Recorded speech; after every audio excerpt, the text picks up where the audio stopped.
Job chapter 14. Man who is born of woman is short-lived and full of turmoil. Like a flower he comes forth and withers. He also flees like a shadow and does not remain. You also open your eyes on him and bring him into judgment with yourself. Who can make the clean out of the unclean? No one.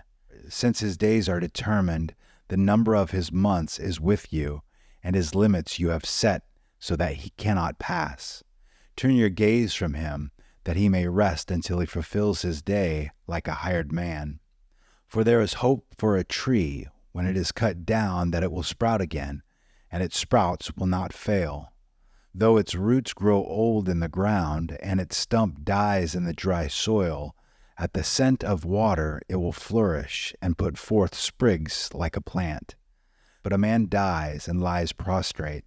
Man expires, and where is he? As water evaporates from the sea, and a river becomes parched and dried up, so man lies down and does not rise. Until the heavens are no longer, he will not awake nor be aroused out of his sleep. Oh, that you would hide me in Sheol, that you would conceal me until your wrath returns to you, that you would set a limit for me and remember me.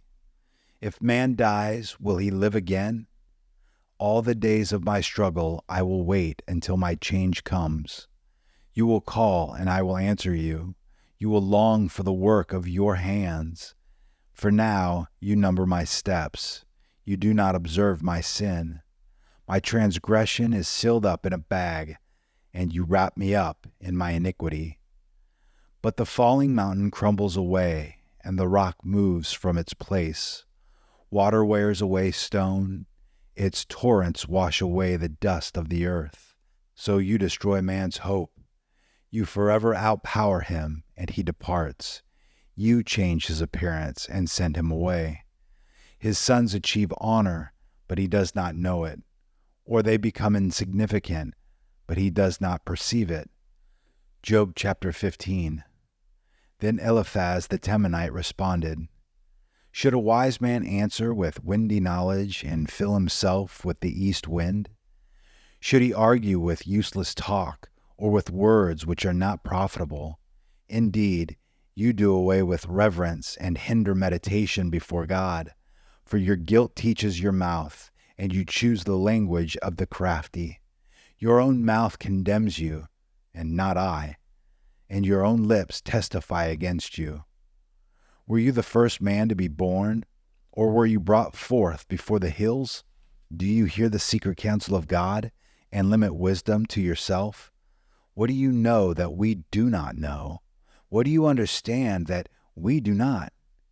Both the gray-haired and the aged are among us, older than your father.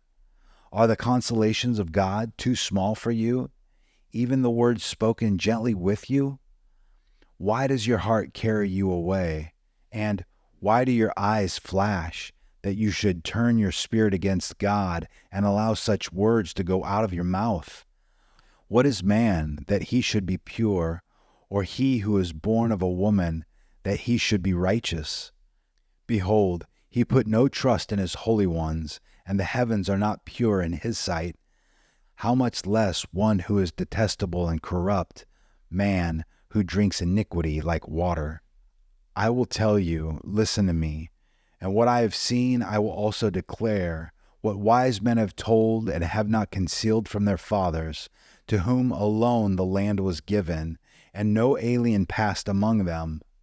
The wicked man writhes in pain all his days, and numbered are the years stored up for the ruthless.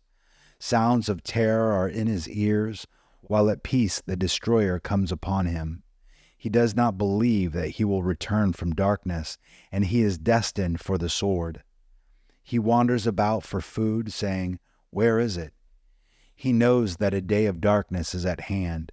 Distress and anguish terrify him. They overpower him like a king ready for the attack, because he has stretched out his hand against God and conducts himself arrogantly against the Almighty.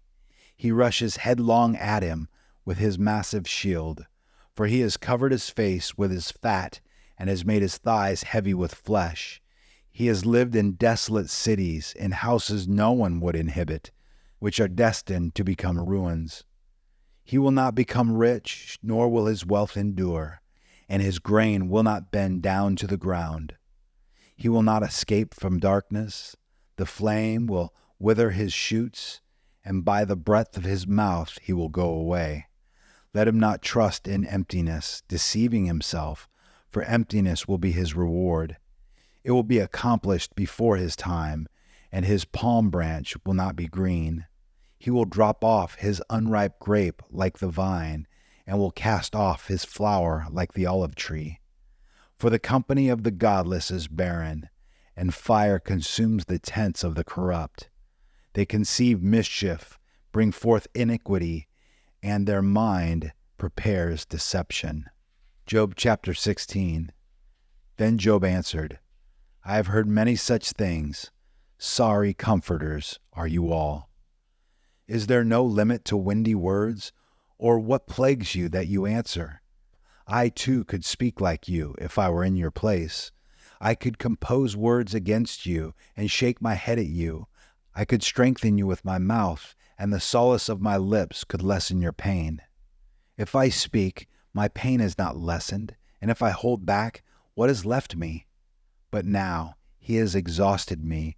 You have laid waste all my company. You have shriveled me up. It has become a witness, and my leanness rises up against me. It testifies to my face. His anger has torn me and hunted me down. He has gnashed at me with his teeth. My adversary glares at me. They have gaped at me with their mouth. They have slapped me on the cheek with contempt. They have massed themselves against me. God hands me over to ruffians and tosses me into the hands of the wicked. I was at ease, but he shattered me, and he has grasped me by the neck and shaken me to pieces. He has also set me up as his target. His arrows surround me. Without mercy, he splits my kidneys open. He pours out my gall on the ground. He breaks through me with breach after breach. He runs at me like a warrior. I have sewn sackcloth over my skin and thrust my horn in the dust. My face is flushed from weeping, and deep darkness is on my eyelids, although there is no violence in my hands, and my prayer is pure.